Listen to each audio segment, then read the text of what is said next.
In this video, we're going to talk about how to graph linear functions in standard form. So in that statement, the first question we need to understand is, what is standard form?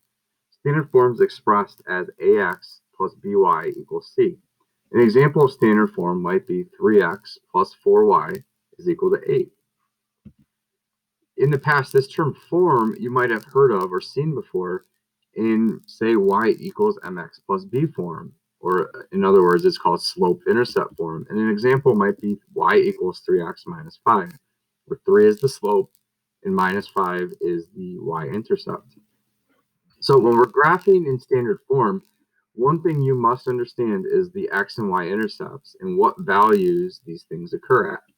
So when we look at this picture here, we see that the x-intercept is when y equals 0.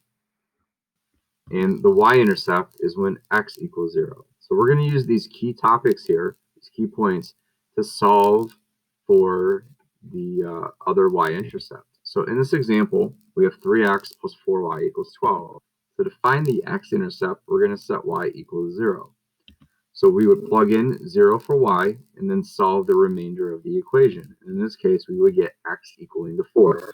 So the x-intercept in this problem is 4. To find the y-intercept, we're going to set x equal to 0.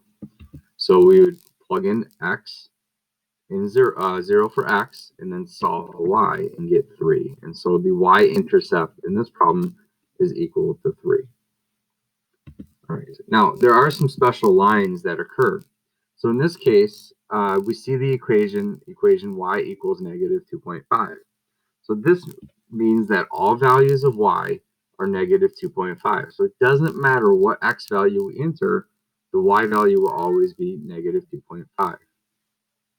Now, for vertical lines, this tells you that x equals 5. So all x values equal 5, and this is going to create a vertical line. Now, a horizontal line that we saw in the previous slide is a function because it passes the vertical line test. Every input has exactly one output.